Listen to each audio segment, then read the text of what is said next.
tal? ¿Cómo están? Muy buenos días. Gracias por vernos en sus dispositivos electrónicos. Mi nombre es Carlos Fabre y este es un programa especial de su canal de Público y Privado. Hoy trataremos este tema que, bueno, es el tema, es la noticia precisamente, no solamente regional, estatal, sino internacional, este tema de la frontera sur, que pues se ha catalogado ya de diferentes formas, por eso hoy invitamos a un académico experto a este tema, el doctor Jorge López Arévalo. Hoy vamos a hablar precisamente de este éxodo migratorio, de esta crisis humanitaria que acontece al país de Honduras, que obviamente es de los países más pobres precisamente de Centroamérica y del mundo, hay que decirlo también. Y quiero, para encuadrar un poco en estos primeros 10 minutos, la situación de Honduras. Más del 60% de los hondureños viven en la pobreza y el 63% de hondureños el 38% de ese 63%, el 38% viven en extrema pobreza.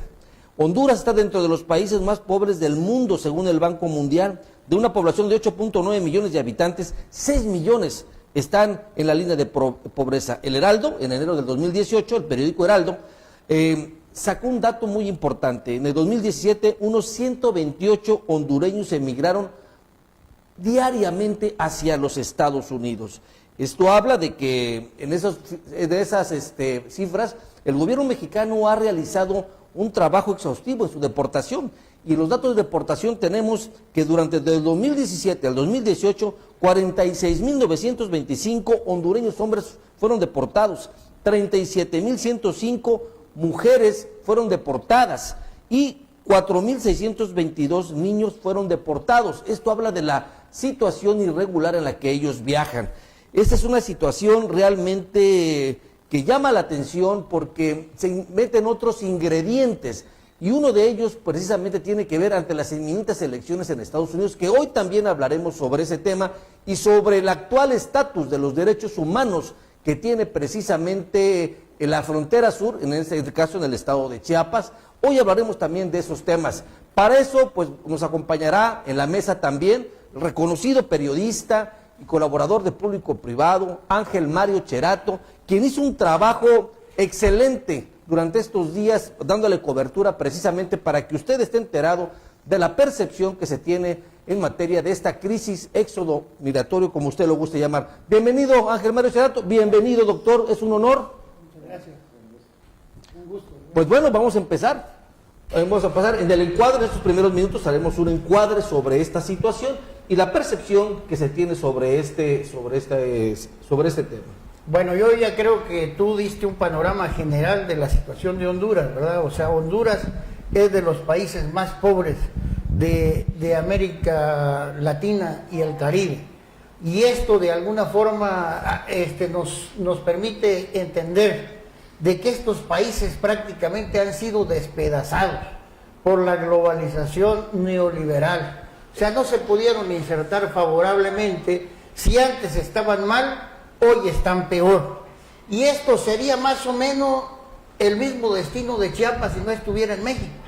O sea, esto nos debe de llevar a reflexionar. El caso de que Chiapas se encuentre en México le da la posibilidad de que las cosas estén mal, pero no estén tan mal como en Centroamérica, ¿verdad? Y Honduras es uno de los países también que de alguna manera ha expulsado mucha población hacia los Estados Unidos de América, ¿verdad? Y esto tiene su origen también en que la United Fruit Company, pues de alguna forma se instaló en Honduras, ¿no? Y por eso es de que en Nueva Orleans puede uno encontrar que uno de los grupos migratorios más importantes en esta zona son los hondureños, y tiene que ver con la United Fruit, porque ahí tiene su sede, ¿no? O sea, yo creo que en el caso de los países de Centroamérica y los países del Triángulo del Norte, del llamado Triángulo del Norte, son países que han expulsado más población en los últimos años, incluso que México. Que México, mucha gente piensa que México no expulsa población, pero es el segundo o tercer país que más expulsa población en el mundo, ¿verdad? Y entonces, pero sin embargo ha ido perdiendo dinamismo en los últimos años, producto de la transición demográfica. Estos países centroamericanos tienen una transición demográfica más retardada que la de México. Y el problema fundamental a futuro no va a ser Honduras, va a ser Guatemala. O sea, porque Guatemala, de acuerdo a su pirámide poblacional, si no cambian las condiciones socioeconómicas, va a seguir expulsando población en los próximos 100 años. No es el caso de Honduras. Honduras, por cuestión demográfica, va a expulsar población en los próximos 20 años. México hasta dentro de 15 años va a dejar de expulsar población. Y el caso de El Salvador también como 15 años, por la cuestión de la pirámide demográfica. Entonces, creo yo que también se debe desarrollar una política hemisférica, sobre todo de los países del Telecano, o sea, ahorita los países que tienen un nombre medio extraño, ¿no? De USMCA, o sea, Estados Unidos, México y Canadá. Se debe impulsar una política de desarrollo en estas regiones porque no hay manera de contener los flujos migratorios si no se cambia la perspectiva. No es un problema de contención. La mejor forma de contener es que estos países crezcan y que estos países se desarrollen. ¿Verdad? En esto tiene mucha razón, pero hay que ver también que estos países no crecen por uno de los problemas que vienen presentando los inmigrantes hondureños, la corrupción de los gobiernos, que es el dique más importante, más fuerte que ha habido y que sigue habiendo. Chiapas no está exento de esa situación, México no está exento de esa situación. Ahora, ese cambio de perspectiva tendría que pasar forzosamente por una renovación del Estado como ente de generación de gobierno, de autoridad.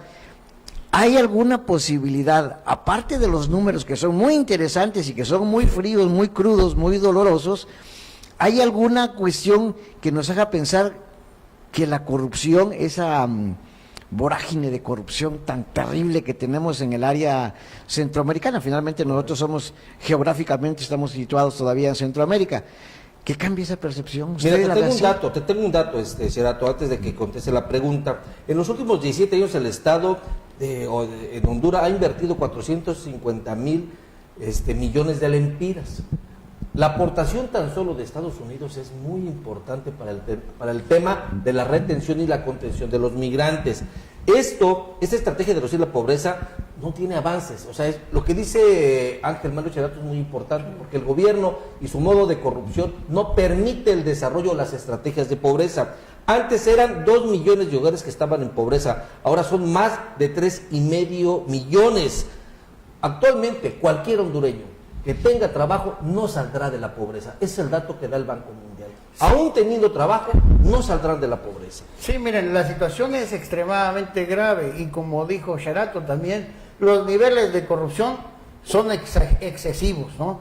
O sea, yo creo que Barack Obama tenía un plan y era el plan para la prosperidad que se iba a impulsar en los países del Triángulo del Norte y que era fundamentalmente para evitar que estos flujos migratorios llegaran. Y lo impulsó a partir de la crisis de los niños migrantes, ¿verdad? Y por eso en Guatemala comenzó a operar el CICIG, que es el Comité Intergubernamental contra la Impunidad en Guatemala, que tiene más de la mitad de la clase política en la cárcel, incluido presidentes en activos. Pero ahora la CICIG enfrentó problemas con el gobierno actual de Guatemala por una investigación que le están haciendo a gente muy cercana al presidente de la República. Es decir, si tú no limpias el territorio de corrupción, pues es tirar dinero en un saco sin fondo, o sea, y tenían claro esto del CICIG. Hoy parece ser que no está tan claro en los círculos gubernamentales de los Estados Unidos, o sea, queda el papel del CICIG, limpiar primero el territorio para que los recursos que llegaran fueran bien invertidos. Algo así se requiere también en el estado de Chiapas. Creo que producción dice que tenemos una llamada telefónica. Juan José Cepeda, el Ombudsman chapaneco, ahorita que vamos a hablar precisamente sobre el tema de la atención que se le están dando en materia de derechos humanos a estos migrantes hondureños. Doctor Juan José, muy buenas tardes. No sé si me escucha. No sé si está ahí. A ver. Doctor Juan José. ¿No está? No sé si nos escucha, doctor Juan José Cepeda. No tengo comunicación. Bueno, si no, para continuar en el tema. ¿Sí está? Doctor Juan José, ¿sí me escucha? No lo escuchamos aquí nosotros. Solamente para hacerle la pregunta. La pregunta es, en materia de derechos humanos, la atención que han recibido este contingente, estos hondureños en su arribo, obviamente, a la frontera de México y en lo concerniente a Chiapas. Doctor, no sé, ¿qué nos puede opinar sobre este tema? No escuchamos. Bueno. Sí, adelante, doctor Juan José Cepeda. Bueno. Sí. Buenas tardes. Muy buenas tardes, doctor. La pregunta es específica. En materia de derechos humanos, ¿cuál ha sido el trato, cuál ha sido la evaluación que han recibido en cuanto a calidad y cantidad los de derechos humanos, estos migrantes hondureños en su arribo a la frontera sur, en este caso a Chiapas? Sí, Carlos, muchas gracias por tu llamada. Mira, tuvimos conocimiento de la llegada de la caravana proveniente de Honduras. Nos trasladamos a la frontera desde que llegó el primer grupo el viernes a las 10 de la mañana. Estábamos ya recibiéndolo en compañía del quinto visitador de la Comisión Nacional de Derechos Humanos, cada uno en el ámbito de competencias, ellos atendiendo los temas de la Comisión Migratoria, nosotros muy pendientes de lograr un trato digno y respetuoso a estas personas como se merece todo ser humano. Hemos estado pendientes. Ese día viernes se trasladaron alrededor de 332 personas al albergue que hicieron los 3 órdenes de gobierno, que coordinaron el municipio de Tapachula, la Protección Civil, la Secretaría de la Marina, y instalaron un albergue donde hay espacios para dormir, para descansar, de alimentación, atención médica, psicólogos, y en ese albergue han pasado del viernes pasado, el viernes que inició la caravana, han llegado de 332 a casi 2.000 el día de hoy, un poco más de 1.700 al día de hoy. Por otro lado, el mismo viernes inició el ingreso de quienes no aceptaron la condición de refugiados, quienes no quisieron transitar ante la Comar su situación migratoria como refugiados, y ellos están participando en la caravana que salió el día domingo de Suchiate a las 5:45 de la mañana. Les acompañamos el día sábado en 4 albergues que tuvieron en Suchiate. El más grande, el Milagro, que está frente al parque. Allí en el parque habían tal vez más de 2.000 personas provenientes de la caravana. Y el domingo llegaron a Tapachula alrededor del mediodía. Nosotros, como Comisión Estatal de Derechos Humanos, emitimos las medidas cautelares a todos los municipios que están en la ruta que seguirá la caravana, para que se preparen los presidentes municipales, y entendemos que así lo están haciendo, pues con baños móviles, con agua, con alimentos, servicios médicos, todo lo necesario para garantizar un trato digno a nuestros hermanos en situación de migrantes. Puedo decirte que se ha volcado la sociedad civil en apoyo. Hemos percibido una gran participación de la sociedad civil, de las iglesias, diferentes organizaciones que nos han apoyado. Lamentamos mucho la pérdida de vida de un joven el día de ayer, de 22 años, que se cayó de un tráiler que él pretendía utilizar para trasladarse de Tapachula a Huixtla. Hoy está la caravana descansando en Huixtla, mañana trae un grupo a Mapastepec. De esto ya tienen conocimiento de los presidentes municipales, les hemos avisado a las autoridades estatales también, para que los alimentos sean suficientes y oportunos, al igual que el resto de los servicios. Por otro lado, puedo comentarte que visitadores de la Comisión Estatal les están acompañando durante todo el trayecto. Estamos presentes desde que entraron a la frontera hasta que salgan del estado de Chiapas. Nos estamos coordinando ya con don Alberto Steiner, quien es de la Comisión Estatal de los Derechos Humanos de Oaxaca, para que el día viernes, calculamos el sábado, que deban estar ellos en el límite del Chiapas con Oaxaca, podamos tener un encuentro en el que nosotros, los visitadores y funcionarios de la Comisión Estatal de Chiapas, entreguemos la caravana a la Procuraduría de la Defensa de los Derechos Humanos de Oaxaca. Estamos trabajando todo el tiempo muy cercanos a ellos y buscando el trato digno de toda persona merece. ¿Ha habido quejas por parte de la comunidad hondureña en materia de derechos humanos hacia ustedes, hacia las autoridades federales y estatales? Bueno, la pregunta es, doctor Cepeda, presidente, ¿ha habido quejas por parte de la comunidad migratoria hondureña en materia de derechos humanos de las autoridades mexicanas con ustedes? No se ha recibido ninguna queja. Nosotros hemos estado actuando de oficio porque es nuestra responsabilidad y le estamos dando seguimiento en todo sentido desde que tuvimos conocimiento. Realmente, si platicamos con los migrantes, están muy agradecidos, tanto los que están en el albergue del Parque de Ferias Mesoamericanas, de la Feria Mesoamericana de Tapachula, que decía que son cerca de 2,000, están muy agradecidos porque ellos ya tienen un documento de la Comar que les permite estar en Chiapas dentro de la normatividad establecida por el Instituto Nacional de Migración, y además ayer se comprometió el comisionado de Migración para otorgarles lo antes posible la tarjeta de trabajador fronterizo que les permitirá trabajar en los estados de Quintana Roo, Tabasco, Campeche y Chiapas,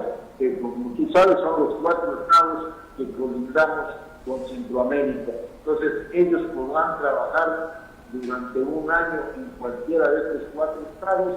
Al año pueden renovar su situación de migrantes refugiados, de extranjeros refugiados certificados, y después de una renovación, en la segunda renovación la Comar puede dárselos por 2 años más, y al 4º año ellos podrían estar como residentes temporales ya en Chiapas o en el estado que ellos indican de la República Mexicana. Oiga, doctor, le saluda Ángel Mario Gerato. Fíjese que a mí me tocó cubrir el trayecto de los migrantes centroamericanos desde la ciudad de Tecurumán en Guatemala hasta Tapachula y ayer hasta Viva México. Me llama la atención lo que usted dice con respecto al albergue en la Mesoamericana. Desde el domingo al mediodía y por la tarde que llegaron los migrantes, empezaron a abandonar este albergue. Primero porque se quejaban de mal olor, ya lo ve que hay ganado ahí cerca, y en segundo lugar porque los encargados del albergue, que me parece que eran de Protección Civil Municipal, no les estaban permitiendo salir, ni siquiera comunicarse hacia el exterior vía internet o redes sociales, y muchos prefirieron irse hacia el parque. Sí, se fueron a dormir al parque. No, déjame decir que yo estuve personalmente ahí viernes, sábado, domingo, hasta el día de anoche, hasta ayer en la noche yo estuve ahí en el albergue. Acabo de salir hoy en la mañana aquí a la Ciudad de México precisamente por un tema de la Comisión Nacional para acompañar a la caravana durante su estancia en México, pues tuvimos una reunión hoy, pero el albergue está en condiciones dignas, no hay problemas de salubridad. Te puedo decir que más de 250 personas están trabajando en los 3 turnos en el albergue, y la Cruz Roja Mexicana, en coordinación con la Comisión Estatal de Derechos Humanos, estableció un puente de comunicación a sus familiares en su lugar de origen. Se pudieron estar comunicando telefónicamente con todos, no tuvieron ninguna obstrucción para comunicarse, y no salieron del albergue el sábado y domingo porque hasta ayer lunes llegó la Comar ya en horas hábiles a recibir las solicitudes de refugio y a otorgarles el documento que les ampara ya como migrantes refugiados. Oiga, ¿cuánto? Este es un documento provisional, debo aclararlo. La Comar tiene 45 días hábiles, que esperamos que no tome todo el plazo que la ley le da, que lo antes posible pueda expedirles el documento definitivo. Pero Oiga, lo que me decías del mal olor o de alguna cuestión insalubre, sinceramente me extraña, porque personalmente... No le debe de extrañar porque muchos periodistas estuvimos ahí, y la verdad le voy a decir que hay muy poco acompañamiento de las comisiones de derechos, de defensa de los derechos humanos, incluso de organizaciones no gubernamentales que desafortunadamente, como pasa en todos estos casos, solo van por la foto y no por trabajar por la gente.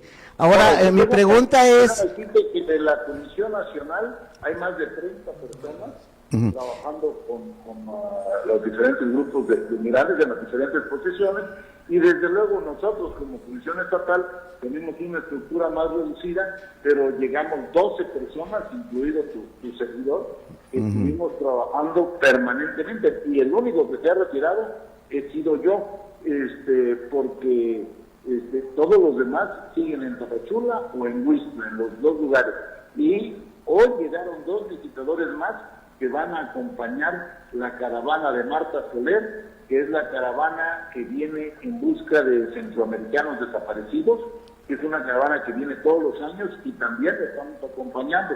La comisión ha estado permanentemente y con personal suficiente, porque nuestra función no solo es de orientarles, sino también es necesario acercarles los servicios médicos, psicológicos, para que ellos se sientan tranquilos y tengan un trato digno. Muchas gracias, doctor Cepeda, Juan José Cepeda, muchísimas gracias, presidente de los Derechos Humanos aquí en el estado de Chiapas. Le agradecemos mucho su llamada. No tienes nada que agradecer, Carlos, estoy a tus órdenes. Lamento que haya sido por teléfono. Espero pronto. Lo invitamos próximamente aquí al canal. Muchísimas gracias. Bueno, ¿qué opinas sobre esta situación? Bueno, mira, el tema de los derechos humanos, que es ¿no? difícil, porque este es un Muy drama, complicado. es un drama humanitario, ¿verdad? Y estos tipos de éxodo también tienen algún trasfondo. O sea, tú recordarás que en el 2009 hubo un golpe de Estado. Es correcto. En Honduras, y que en cierta medida fue auspiciado por los Estados Unidos. Y dijéramos, si buscáramos el antecedente más remoto de este éxodo, está ahí. Y en el efecto, y también con el presidente Zelaya, todavía. Con el presidente Zelaya, le dieron un golpe de Estado en el 2009, ¿no? Y también hubo un fraude electoral recientemente, o se aduce un fraude electoral. Es correcto. Entonces se genera desesperanza, ¿no?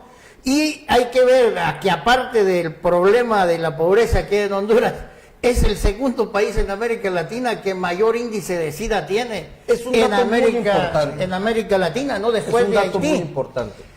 ¿Y a quién favorece este éxodo migratorio? O sea, favorece obviamente a Donald Trump y a toda la política. De eso vamos a hablar al final, ¿verdad?, del programa, porque tenemos un enlace precisamente con un experto sobre materia ese tema. Dime, lo que decía sobre la situación de que es un drama, yo diría que ya es una crisis humanitaria, sí, porque sí, claro, implica el tema de salud. Sí, no hay un control sanitario para por lo menos saber cuántas personas traen alguna enfermedad crónica, degenerativa o alguna enfermedad contagiosa.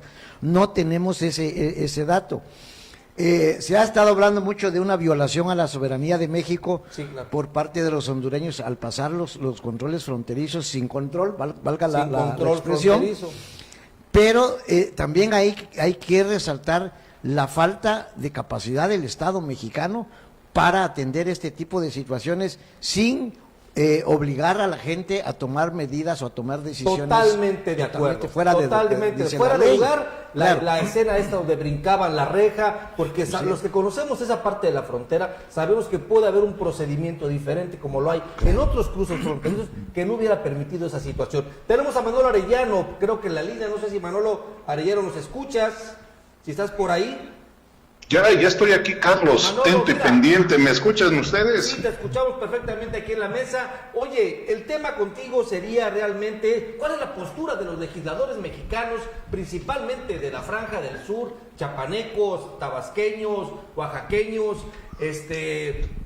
poblanos incluso, ante esta situación que está prevaleciendo en la frontera sur y que seguramente va a pasar por sus estados? ¿Qué es lo que se opina? ¿Qué es lo que se dice, Manolo? Bueno, fíjate, Carlos, que efectivamente ya coincido con Ángel Mario Sherato y saludo también a Jorge López Arévalo, amigos históricos y entrañables chiapanecos.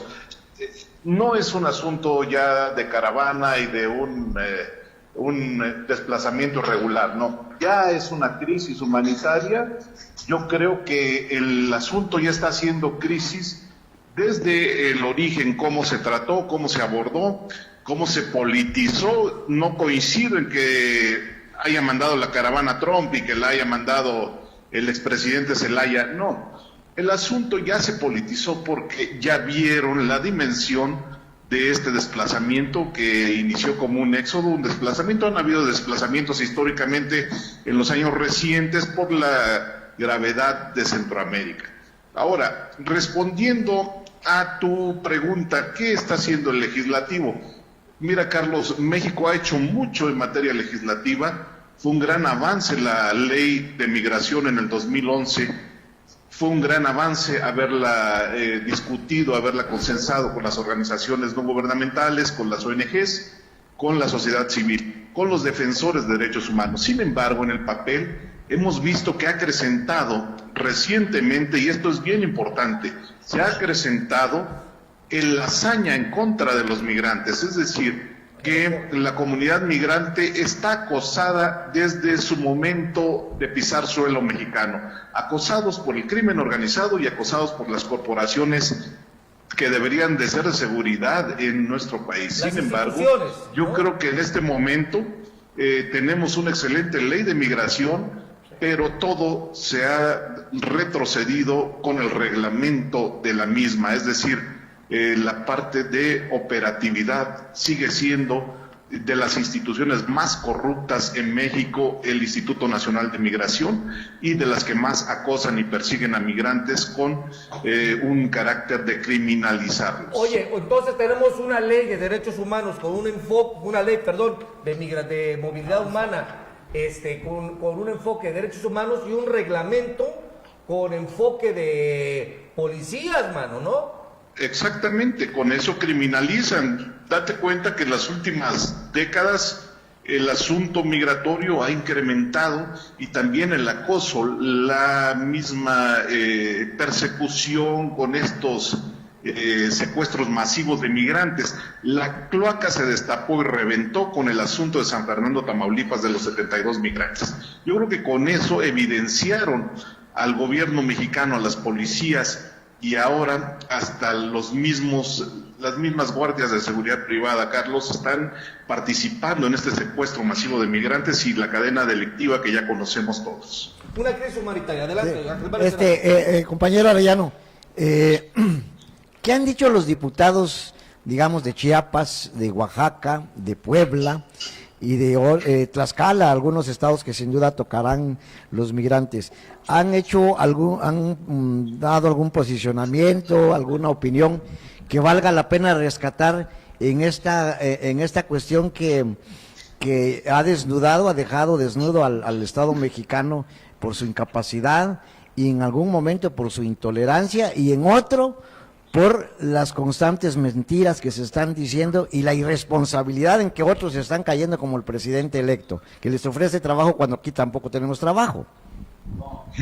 Bueno, mira, Ángel Mario, precisamente hoy en la sesión de la mañana en ambas cámaras, en la Cámara de Diputados y en el Senado, fue tema esencial el tema migratorio, pero podrán despedazarse en las tribunas, desgarrarse las vestiduras, podrán decir lo que quieran. La emergencia está en el sur, la emergencia está en Centroamérica, la emergencia no es solo de Chiapas, la emergencia, si de por sí ya teníamos un país en crisis, imaginemos cómo está la situación en Centroamérica para que ellos tengan la opción de emigrar de manera forzada. Es una situación bastante grave en cuestión de seguridad de estas bandas delictivas que ellos les llaman las pandillas, pero no son otra cosa más que delincuentes que hay en Centroamérica, y hay muchos cárteles que operan de México, cárteles mexicanos que operan en Centroamérica, y ahora el acoso ha incrementado a las familias, a los jóvenes, a las mujeres, a las niñas, niños, los adultos mayores, que son los que aún están como más vulnerables en Centroamérica.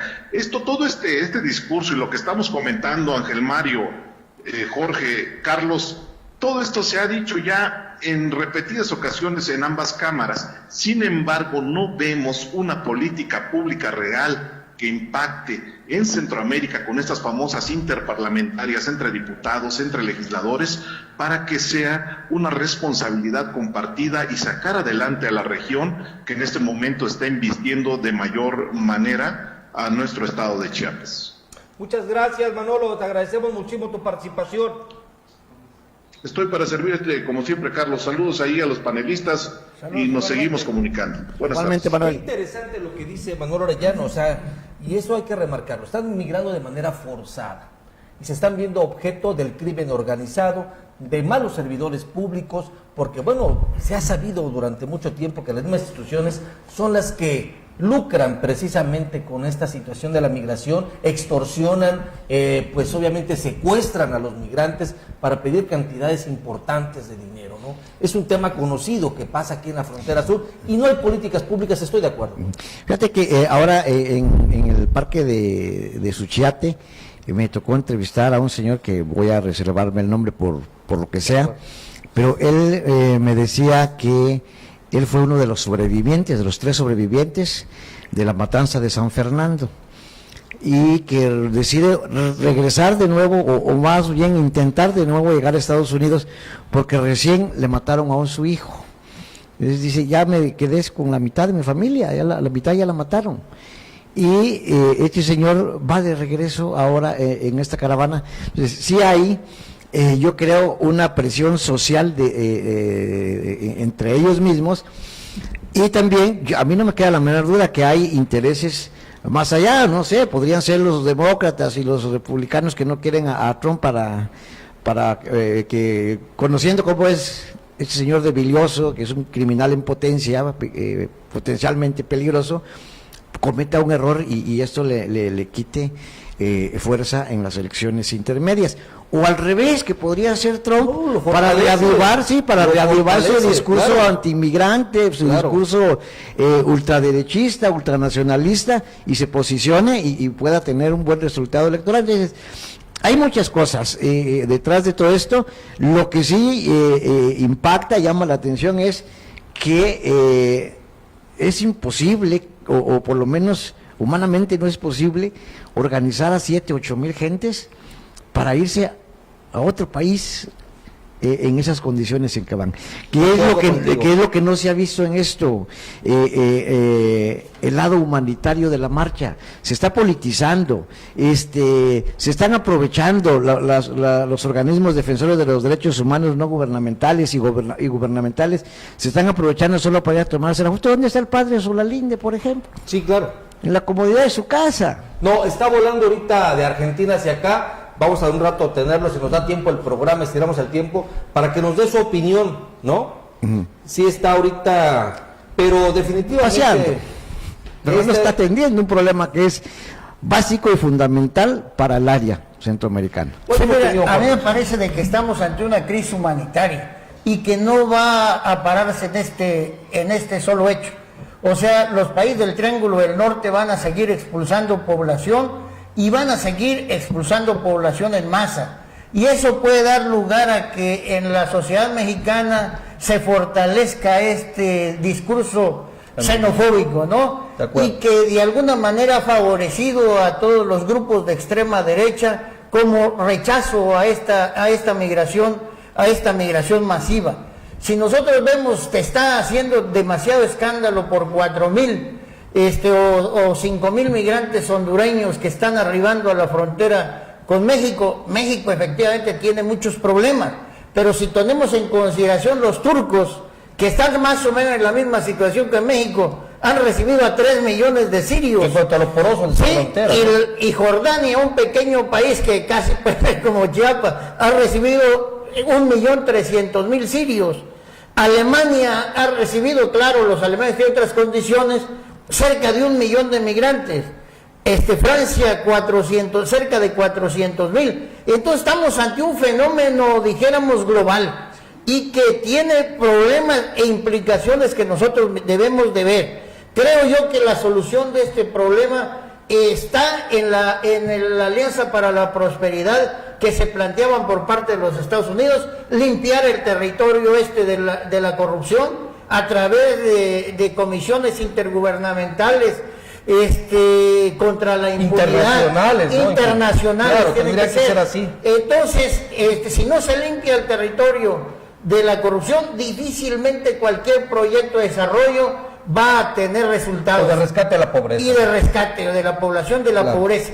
El mejor antídoto para evitar que la gente emigre es el empleo. Y si no hay empleo, la gente va a emigrar. ¿Por qué los chapanecos se fueron a Estados Unidos? También por las mismas circunstancias. O sea, el problema aquí es que no hay trabajo. Es la primera causa de migración, el trabajo. Pero esa limpieza a mí me llama la atención y es bueno lo que dice, pero a ver, la CICIG, ¿qué está pasando con la CICIG en Guatemala? Tu micrófono, por favor. De alguna manera hay que verlo no como una intervención, ¿sí? Pero sí como un aparato que está tratando de limpiar con suciedad, porque si se revisan los expedientes con toda la razón, Otto Pérez, Roxana Valdetti, acaba también de detener y liberar a que fue también Álvaro Colón, Álvaro Arzú, que también estaba siendo investigado. Bueno, con todo y eso, que tienen razón los de la CICIG y el Ministerio Público, hay cuestiones que pareciera que están siendo encaminadas no a limpiar de corrupción, sino a cambiar de corruptos. Claro. Que es lo que está pasando en México. Y lo estamos viendo con Andrés Manuel. No va a haber una transformación.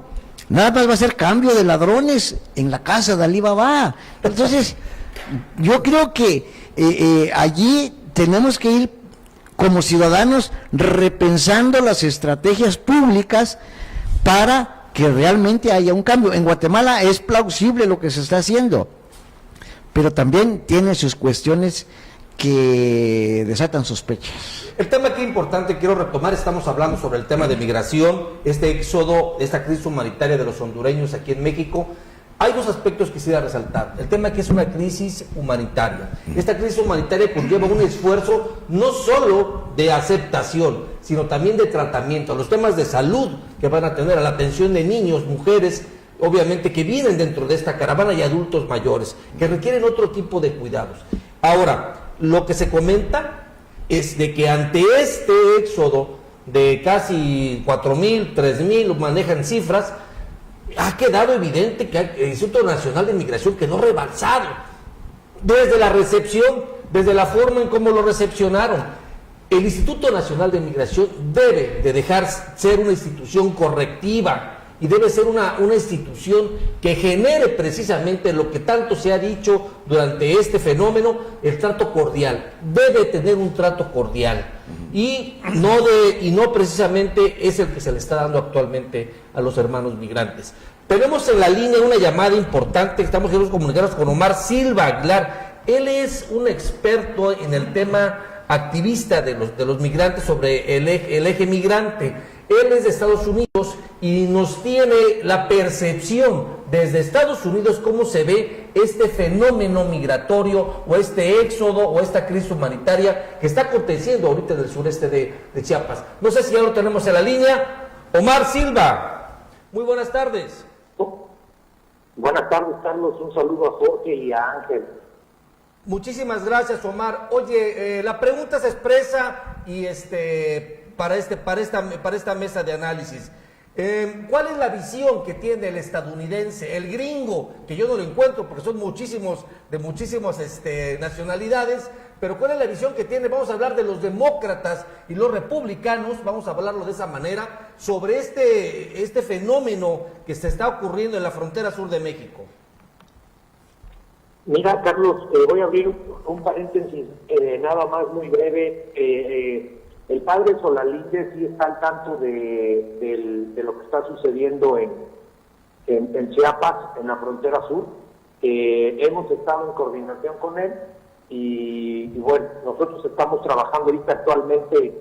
Yo estoy aquí en Tapachula y vengo representando a la cooperativa campesina de California, ayudando a nuestros hermanos centroamericanos. Okay. Regresando a tu pregunta, Carlos, comentarte que ya Manolo dijo que él no considera que esto sea una conspiración respecto al gobierno estadounidense. Nosotros, los migrantes mexicanos que radicamos en Estados Unidos, creo que consideramos que sí hay una conspiración.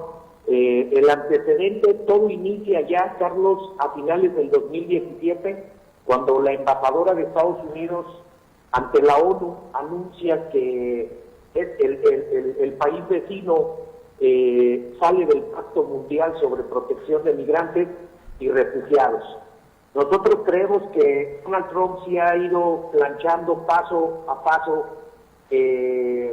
esta situación directamente, donde ni los refugiados, ni los asilados, y tampoco los migrantes mexicanos, que somos los que menos protección tenemos porque no calificamos ni para asilo ni para refugio, viene planificando todo lo que ahorita se le está dando en charola de plata, con la idea de que este pacto es contrario a la soberanía estadounidense. Dentro de la conversación con muchos migrantes aquí, hondureños aquí en Chiapas, ellos hablan de una pre-organización y después de una po-organización para poder salir todos en caravana y en grupos bastante masivos. Se habla de la intervención con el expresidente de Honduras, Manuel Zelaya, y Donald Trump está tomando esta caravana o este éxodo, como le están llamando, para poder mantener la permanencia en el Congreso de los Estados Unidos y en los congresos estatales también, para sancionar a la migración, como lo ha venido haciendo, ¿no? Como nos ha llamado también a nosotros los mexicanos, criminales, violadores, ilegales, no observadores de los marcos legales en cualquiera de los estados donde estamos residiendo. Entonces nosotros sí consideramos que esto fue planificado para mantener la permanencia del Partido Republicano en los congresos estatales, para un segundo periodo para este presidente. Hoy Pedro Kumamoto saca un artículo muy interesante en el cual habla que Donald Trump ha venido repitiendo mentiras tras mentiras, incitando a los grupos conservadores, radicales y también para meter la duda entre el electorado estadounidense para no votar a favor de los demócratas y para una modificación a la ley de migración que él habla como una ley débil. Carlos. Muy bien. Pues muchísimas gracias. ¿Algún comentario más que tengas tú referente a esto? Vamos a intentar, en lo que acaba este programa, comunicarnos con el padre Solalinde. Entendemos que él viene de un vuelo internacional, así se nos dijo, pero bueno, intentaremos, si no en otra ocasión lo haremos. Pero para una pregunta más, aprovechando la comunicación con Omar, por tu parte, Cherato, por tu parte, Jorge. No, básicamente yo coincido con lo que dice Omar, en términos de que esto favorece precisamente a Donald Trump, o sea, y su discurso anti-inmigrante, porque de alguna manera estimula la visión xenofóbica de los votantes de derecha o de extrema derecha en los Estados Unidos. De hecho, la mayor parte de los movimientos anti-inmigrantes de extrema derecha en el mundo vienen siendo fundamentalmente ante la amenaza de los migrantes, ante el temor por la migración. Y eso ha pasado en buena parte de los países europeos, y la campaña de Donald Trump la basó fundamentalmente en su política anti-inmigrante y anti-mexicana. Bueno, último comentario. Gracias, Omar, muchas gracias por este enlace. Cherato, tú estuviste allí en el lugar de los hechos. ¿Cuál es tu percepción? Ya escuchamos estos comentarios. ¿Podemos resumir tu comentario sobre esta situación? Mira, a mí me preocupa la... Tu micrófono, por favor. Parece nuevo. Sí, me preocupa la falta de acompañamiento físico real de organismos de defensores de derechos humanos serios. Hay oportunistas. Me tocó escuchar el discurso extremista de la presidenta municipal de Suchiate, ¿no? Casi ella se declaró la Madre Teresa de Calcuta o María Magdalena. Llama la atención porque, como dije hace un rato, no hay quien esté viendo esto desde la perspectiva humana. O sea, la xenofobia que se desata en Tapachula, incluso por parte de periodistas, se deriva precisamente de esto, de que no se ha humanizado una marcha, manipulados o no, pagados o no, engañados o no, pero que son seres humanos que de una u otra forma están buscando una mejor vida para sus hijos, para sus familiares que dejaron en Honduras. Lo que nos debe también preocupar es lo que dice Jorge. Este tipo de éxodos van en incremento y Guatemala es muy probable porque su explosión demográfica es terrible. Y su cercanía con México. Y su cercanía entonces, todo eso nosotros lo debemos empezar a ver y a ciudadanizar, porque las autoridades ya fueron rebasadas. Las autoridades ya demostraron que no tienen capacidad para hacer cumplir la ley, y nosotros como ciudadanos debemos de asumir la responsabilidad de garantizar nuestra propia seguridad. Digo, los hermanos hondureños que vienen no son terroristas, no son asesinos, no son criminales, pero ¿qué pasaría si viniera una horda de enemigos armados dispuestos a matar a los mexicanos? No tendríamos ni forma de defendernos. Entonces, yo creo que en eso tenemos que nosotros darle el cauce correspondiente y dejar al Estado, digamos, de lado en una de las llamadas desobediencias civiles a las que tanto llamó Andrés López Obrador cuando perdía las elecciones y que a la final nunca hizo nada, para que mediante esa desobediencia civil por lo menos presionemos para que el Estado mexicano asuma su papel, porque ahorita, y lo decía Jorge, a ver, ¿cuántas personas con SIDA vienen? Vienen muchas personas infectadas de SIDA. Y no estamos siendo claro. ¿no? Estamos hablando de un dato real, ¿no? ¿Cuántos miembros de las clicas de las maras vienen incrustados en ese movimiento, dispuestos a matar, a robar? Claro. Digo, dentro de lo poco bueno que dijo la alcaldesa de Suchiate, que a ella le preocupaba la alimentación, y lo dijo en público, claro, que le preocupaba la alimentación, porque si no, dice, por hambre estos van a empezar a robar y a matar. Es lo único rescatable de esto. Jorge, tu último comentario, porque ya estamos sobre tiempo. Sí, básicamente yo llamaría a la población, porque en Chiapas se han dado las dos cosas. Por un lado, también solidaridad de la población civil hacia los migrantes, llevando agua y llevando comida, y por otro lado se han visto visiones xenofóbicas, ¿verdad? Y debemos de estar prevenidos, porque esto no va a parar acá. O sea, la situación de Centroamérica es una situación de desastre total, ¿verdad? Y por cuestiones demográficas tienen que drenar población, y la van a drenar fundamentalmente hacia el norte económico, es decir, van a emigrar hacia México y hacia los Estados Unidos o Canadá, ¿verdad? Eso es inevitable y debemos de estar preparados para esto, de la misma manera que hoy hay un Chiapas fuera. O sea, fuera de nuestro territorio. Es correcto. O sea, y nosotros no estamos diciendo, estamos pidiendo derechos para los chiapanecos que están en Estados Unidos. Debemos también considerar derechos para los migrantes que son de tránsito o de destino en el caso de nuestro país, porque muchos serán migrantes de tránsito, algunos otros se quedarán y se establecerán acá. Hoy es un problema, pero sin embargo el mundo se ha construido de migraciones. La migración es más antigua, que es tan antigua como el hombre mismo. O sea, de hecho los pueblos americanos vinieron de la migración del estrecho de Bering.